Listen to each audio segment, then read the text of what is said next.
It is the John Phillips Show. Johnny is on vacation this week. He'll be back on Monday. So it's Randy Wang here broadcasting solo. The phone number to join us is 800-222-5222, 1-800-222-5222. You can email us at johnnydon'tlikeshow@gmail.com. That's johnnydon'tlikeshow@gmail.com. And every once in a while, I have to point this out. There is no apostrophe in don't.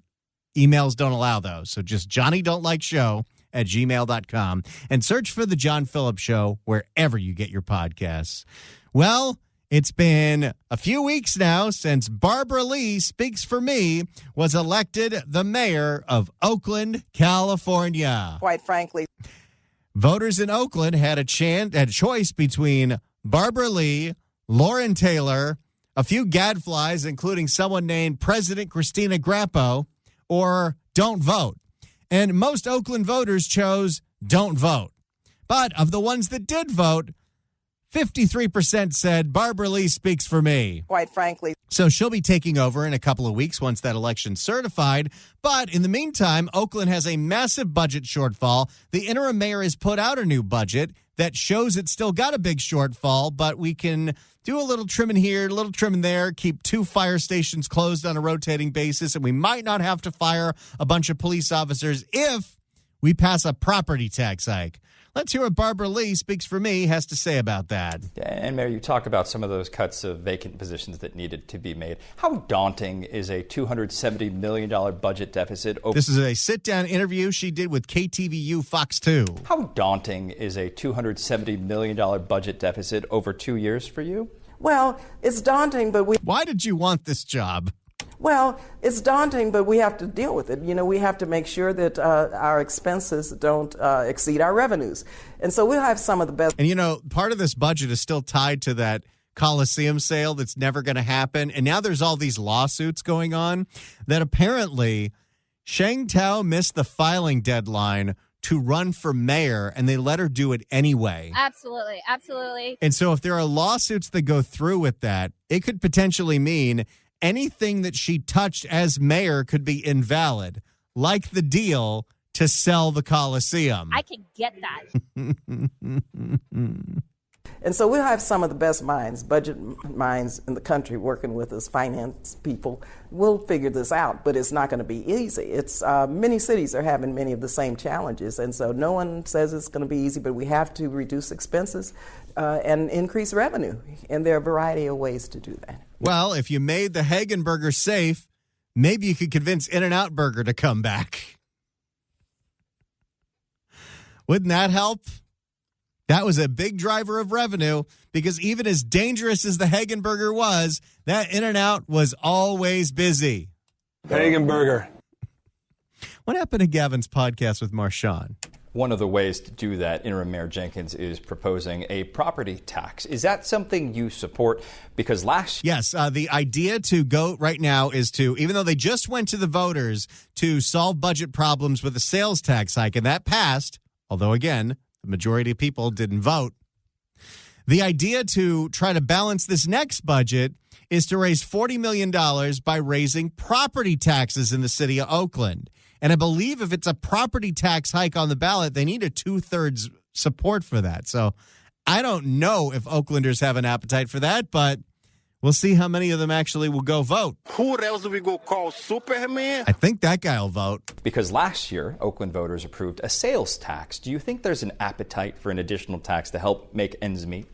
I hope so. I believe it will be about $198 per household. And even though I know that's a lot of money, and even though I know we're overtaxed, but we have many, many challenges in Oakland, and the people of Oakland have always stood firm in trying to make our city clean and safe. You know, this is something that Los Angeles does too. It is so unbelievably expensive to live in Los Angeles County, but every single time there's a tax hike on the ballot, we say yes. People voted yes for Measure ULA, which was the quote-unquote mansion tax, that anything that's over $5 million gets a big 5% tax that goes to the city, which pretty much killed real estate in this city. And you might think, oh, well, it's just for mansions. No. All commercial property is worth more than $5 million in this city.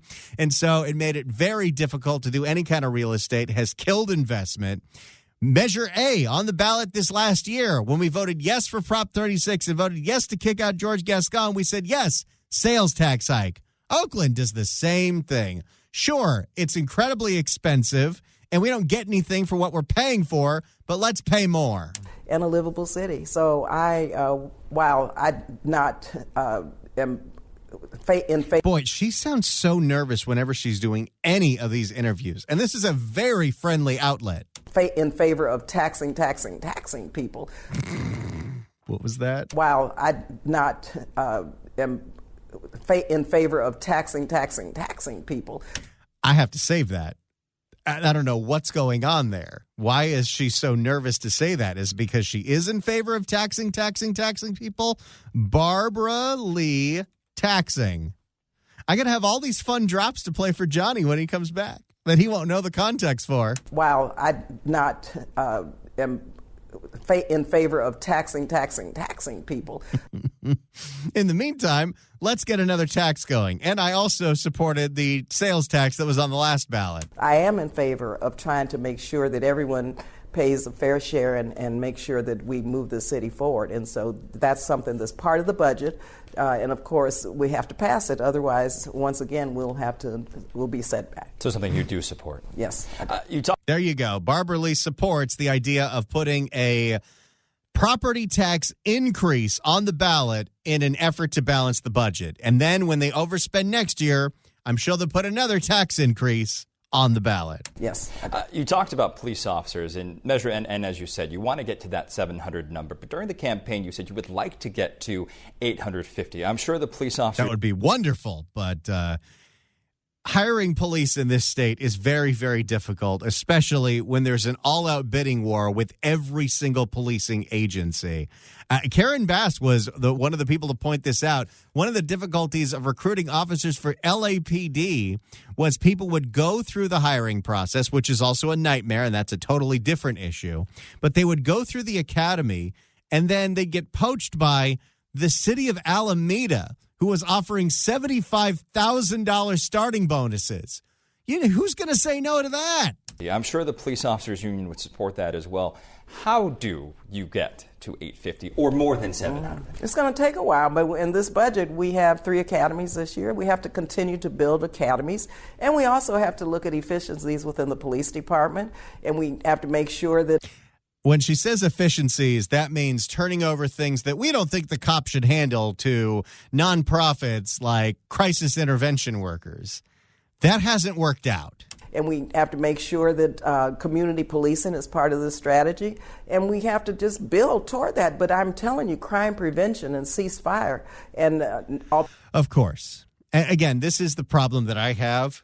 It's hard for me to see what exactly the policy differences are between Barbara Lee and Sheng Tao. Absolutely. Absolutely. Now, Sheng Tao was corrupt. That's right. I like that. That was amazing. We don't know if Barbara Lee is corrupt, but when it comes to what they stand for and what they think are things to fix Oakland, there's not a lot of daylight in between Barbara Lee and Sheng Tao. Not a day goes by where I don't wish I could just wave a magic wand and silence the gunfire. And just selfishly, I got to point this out. She was a lot of fun to cover. I'm sure Barbara Lee will be too. But you took this away from me. And we still got our Oakland A's, baby. She could have still been in office when she got indicted. How fun would have that been? And I totally support people getting rid of her. But you may have replaced her with the exact same thing, just now she's 80 and she doesn't say silly things. Oakland Bees! Miss you, girl.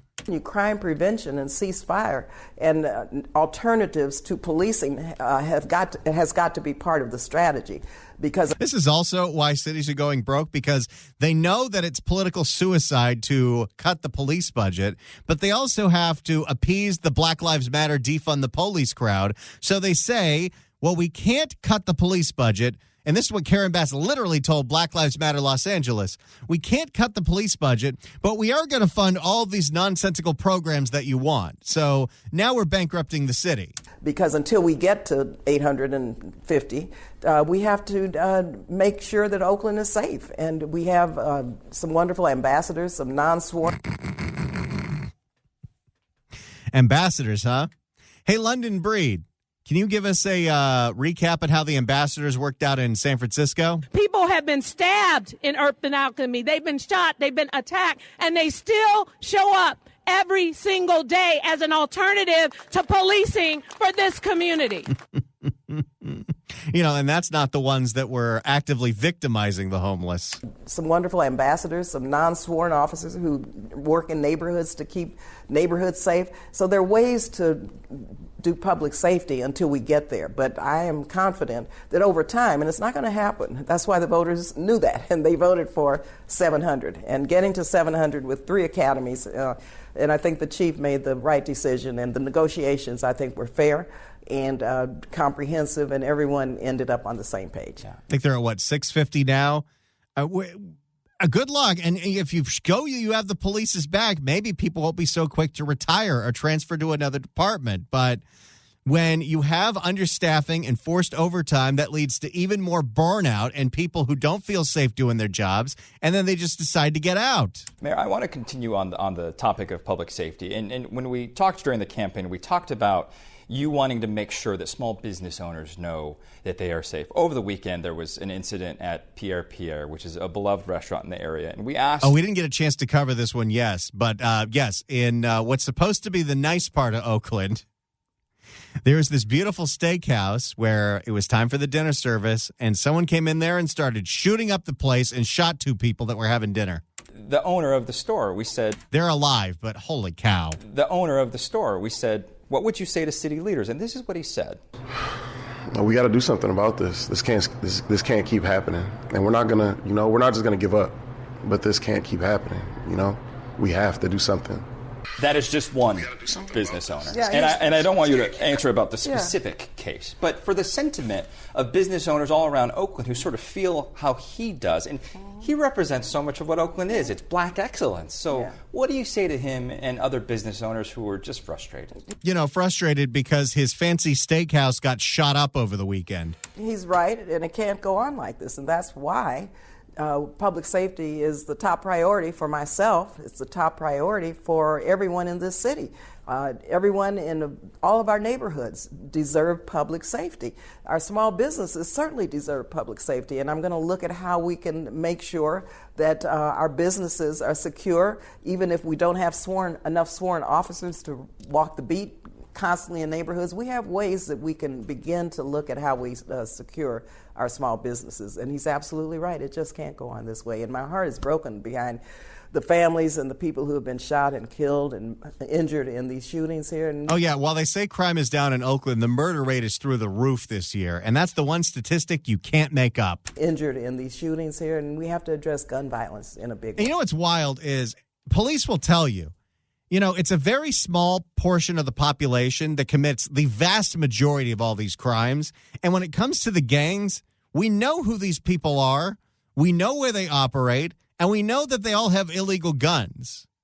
Why don't we do something about that, like today? You talked about how people... We'll get back to Barbara Lee Speaks for Me in her sit-down interview with KTVU Fox 2 on public safety and other issues facing the city that she said she wants to be in charge of. Quite frankly.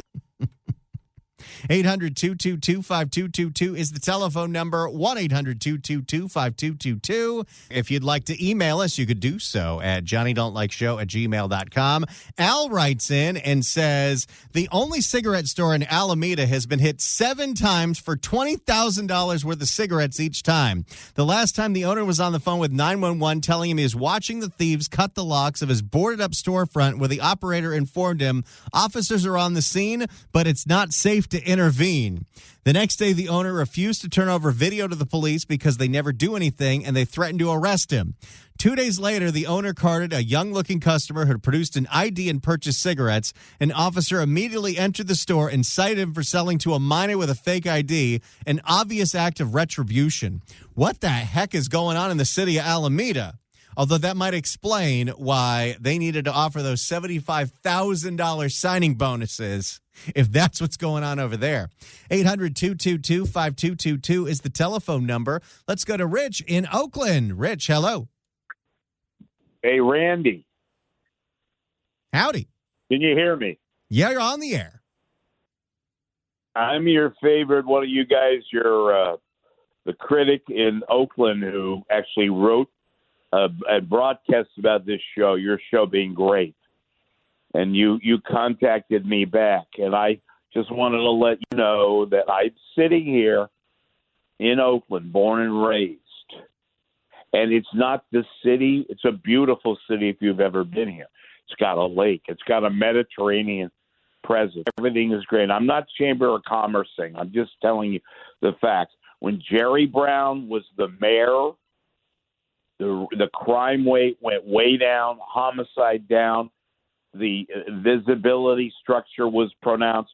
People came into the city, even from across the bay, from San Francisco, to eat at one of the great restaurants. We had competent leadership. The problem today? Incompetence, morons, yahoos, idiots.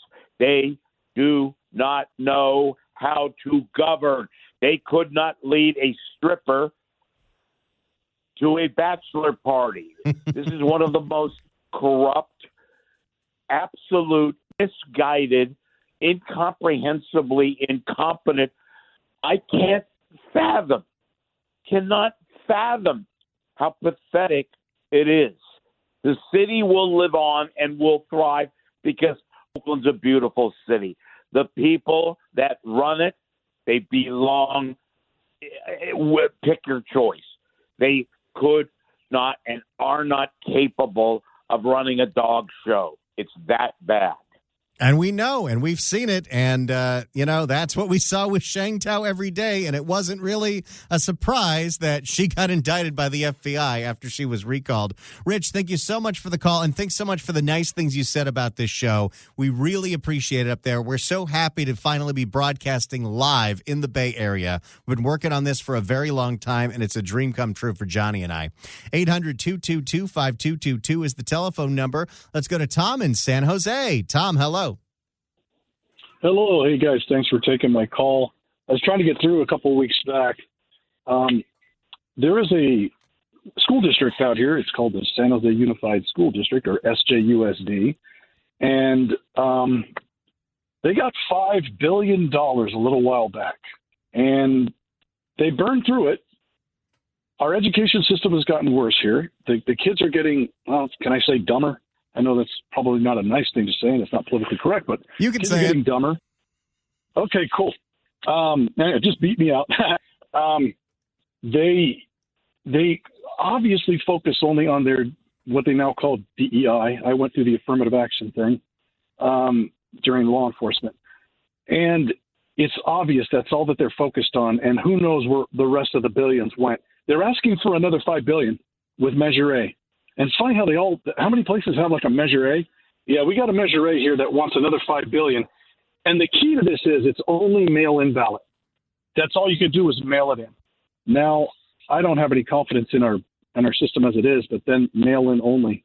They pretty much is just going to steal another $5 billion from us. And I was kind of hoping you guys would have some sort of an idea or some kind of answer to what we can do to try to fight this, because well, first thing we got to do, Tom, sorry, we're running short in a break, but the first thing we got to do is see if it passes. And right now, it might not be passing. So if it does pass, then it's time to file legal charges if this election was legal to begin with. But this is yet another extension of a temporary tax, which there is no such thing as a temporary tax in California. Right before we went to break, Tom from San Jose had called in, and he was talking about Measure A from the San Jose Unified School District. And what this was a parcel tax, which is a property tax that was passed in 2016 that was expiring at the end of June. And you know, whenever a tax expires, what they got to do is put another tax on the ballot for you to extend it. Although what we do now in Los Angeles is we extend them into perpetuity, like what we did with the homeless tax and Measure A down there. Well, this Measure A would have taken the parcel tax, the property tax hike that was approved in 2016 that was going to expire, and extend it again. Well, like Tom said, this was only a mail-in ballot election, and very few people actually turned in their ballots, which can make every single vote count all that much more. Well, the elections office reported that this was getting pretty low in approval. You need a 65%, two-thirds vote to pass any kind of tax increase. And at least right now, from the numbers that they're counting, it's 60 yes, 40 no, which means they're currently 1,500 votes short of that two-thirds majority. So hopefully it doesn't pass, but it's not going to stop these districts from doing this every single time. Doesn't matter what it's for. They'll take whatever the money you're already spending on schools is for, spend it on something else, and then say we need money for the school. So we'll keep an eye on that. Thank you so much for bringing our attention to that. And yeah, making it so your only option is mail-in, that's why are you doing that? Why can't people show up to the school district and vote? It's the funniest thing. The easier we've made it to vote in the state of California, where we send everyone a ballot a month early, it is not improving turnout at all. What does that say about the state of California and their voters?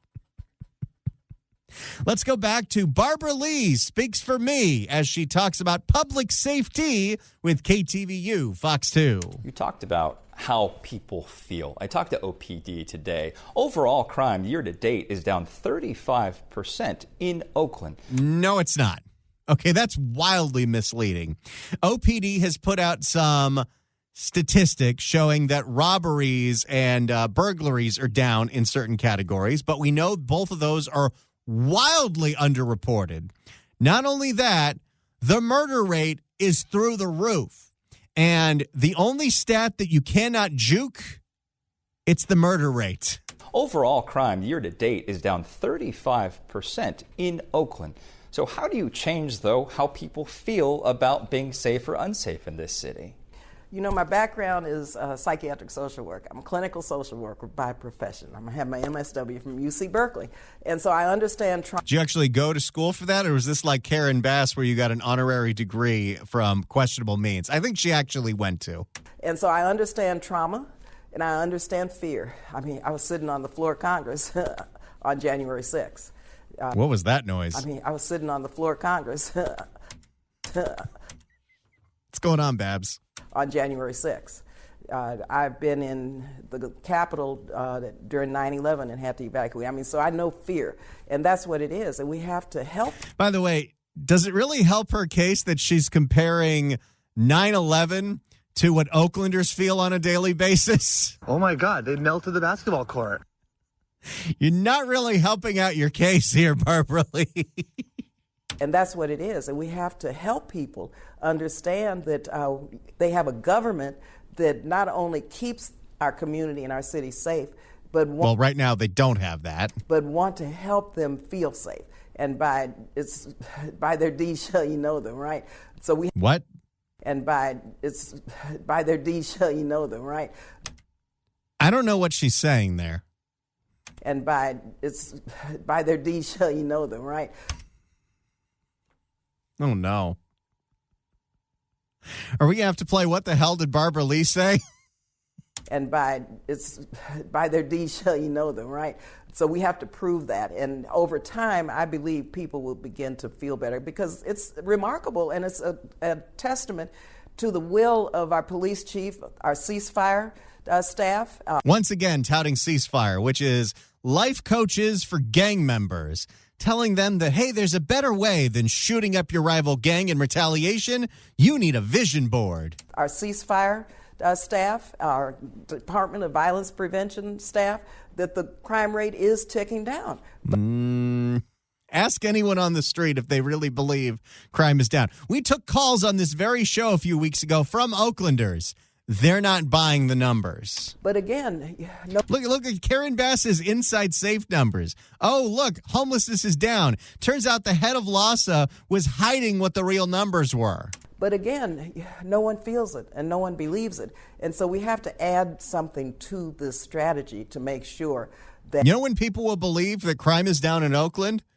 When you can go to that Raising Cane's on the Hagenburger and go inside. Because right now that one's drive-through only, just like all the Taco Bells. And what happened to In-N-Out Burger? If In-N-Out Burger came back, people would believe in Oakland being safe. If people could go to the Oakland airport, not the San Francisco Bay Oakland airport, and they could rent a car, and when they fill up that car at the gas station outside of the airport and it doesn't get broken into, then maybe they'll feel that Oakland is safe. That people know that that's taking place, but they also know that we want to keep it on that trajectory, and we want to make sure that they feel good. I mean, I've been out like at the lake on Friday nights at the dance parties, and they've been very safe and a lot of fun all over the city. She's out dancing all night. People are beginning to feel a little safer, but we have to make sure that the security is visible, that when people are out in crowds, and that we have I think we had one of our callers say, you know how many police officers are assigned to the Oakland Hills every night? 3. They have the type of response that's needed if, in fact, an incident happens. So there are, I think, ways to let the public know what we're doing to ensure their security. And I think over time that people will begin to feel it. Yeah, I don't know about that.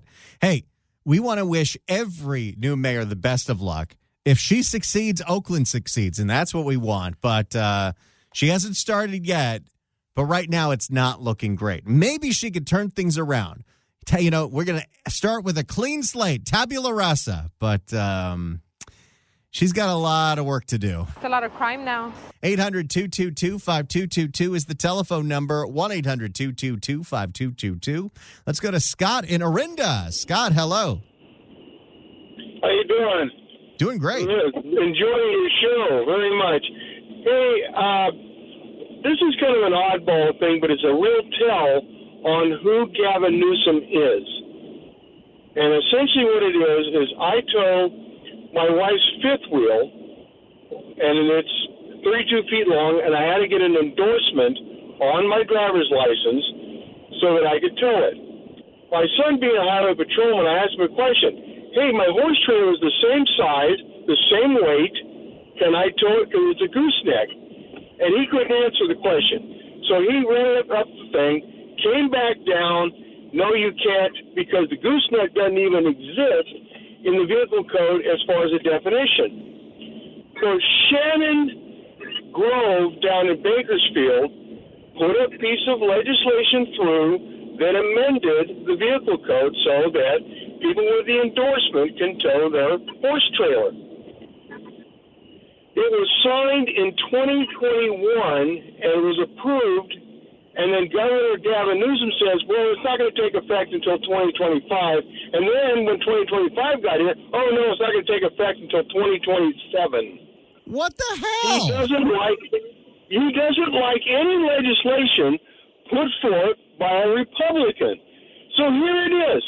This is why Gavin Newsom should never be a president, because anything that makes sense doesn't make sense to him.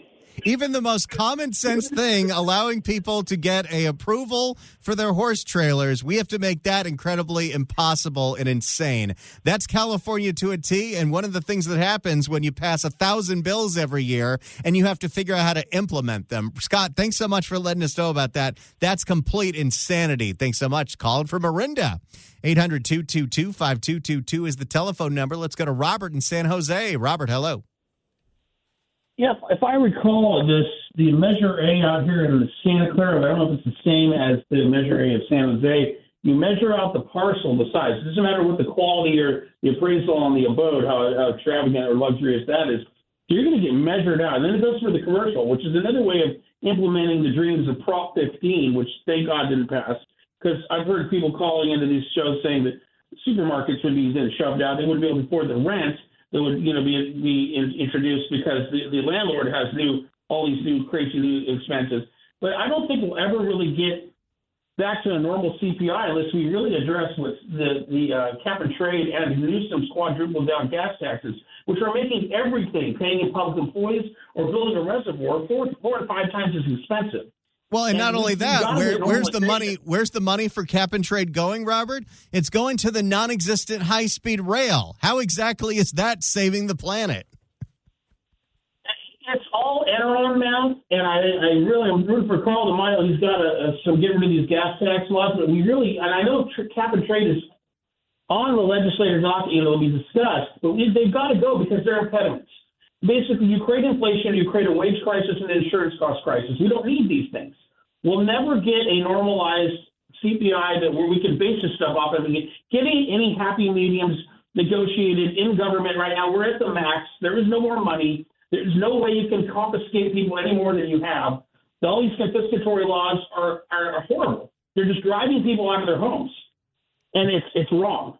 You're totally right. Until we get some sense that we got to have restoration, and all these guys on the left are just beyond. They don't even do these things in communist countries. These things would not go in Mexico or China the way they're routing people out of the equity in their homes. California is a very special place, and it's evidenced by our incredibly awful, internationally renowned, terrible politicians. Robert, thank you so much for the call, buddy. Appreciate it. 800-222-5222 is the telephone number, 1-800-222-5222. We do have some breaking news coming out of Sacramento, where it looks like we're finally starting to get our first preview of what the California budget May revise is going to look like. I think you might remember Gavin Newsom was going to do a whole budget presentation week with a whole bunch of press conferences the first week of January, but then the fires happened and then he couldn't do that. But originally they were projecting a small surplus in the California budget, but now, according to Politico, the latest numbers that are coming out, and we'll see the official numbers later this month, show at least $10 billion budget shortfall in the state of California, could be as high as $20 billion. This according to people that know what the budget looks like. And there's a lot of factors for that. But I'll tell you one thing that's definitely not going to happen if the state is in a $10 to $20 billion budget shortfall. They're not going to have any money to bail out Karen Bass. No. They're not going to have any money to bail out any of the cities that also are in a budget shortfall. So that is not an option. If you're feeling down, if you're feeling blue, let's get help for you.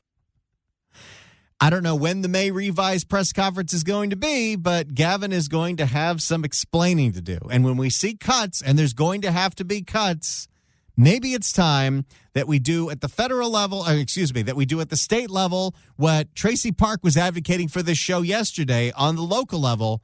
We start cutting some of this homeless funding because it is a money pit and it just encourages grift. And we're seeing that left and right as evidenced by the corrupt behavior of Valencia Adams Kellum of the Los Angeles Homeless Services Authority. See, look at that. Everything ties all together like a lovely little bow. Let's go to Allison in Valley Glen. Allison, hello. Hi. I don't know if you've heard about the new regulation that Newsom's trying to push about landscaping, that we have to remove all the hedges, flowers, rose bushes from near our houses to create a safe zone, and that he wants the hedges that separate our houses between, the Texas privet hedges torn down because of fire. Because I just cannot believe that we live in such a dystopic state. What are we going to do? I mean, I want Steve Hilton to win, but is there a chance that we could actually turn this state out of the insanity? There's definitely a chance it starts at one voter at a time, one day at a time, one election at a time. And when it comes to that specific legislation, we'll see if that passes. But it's another evidence of California really going green here when you're telling homeowners that if this passes, they got to rip out all the shrubbery that makes their houses beautiful because, oh, no, it's a fire risk. This is what they talk about when they talk about, oh, we need to mitigate for fire. Not that we have to, hold the crooked utilities accountable for the fact that their equipment starts these fires. Not that homeless people start a majority of these fires. No, what we need to do is go after homeowners and their shrubs. It's unbelievable. And thank you guys. You do an amazing job. I love you. I listen to you every day, and you're terrific. Allison, thank you so much for calling. We'll follow up on that story. I really appreciate you calling in.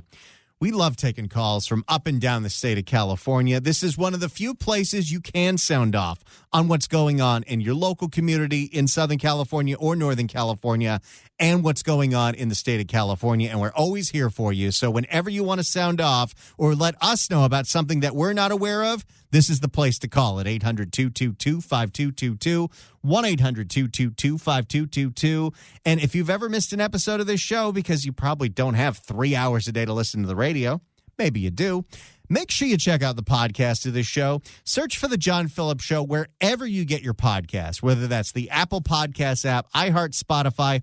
Search for The John Phillips Show. Hit subscribe. You can download all the episodes. If you use YouTube like I do, you can do a Google on YouTube. Because The John Phillips Show gets automatically posted to that website every single day, all 3 hours. And selfishly, I'll point out that if you need 4 hours of content every day, you can listen to the 3 hours of The John Phillips Show. And I also host a local show on our Southern California station, 790 KABC, every day at 5 p.m. You can listen live at KABC.com or get the podcast. It's called The News Blitz with Randy Wang.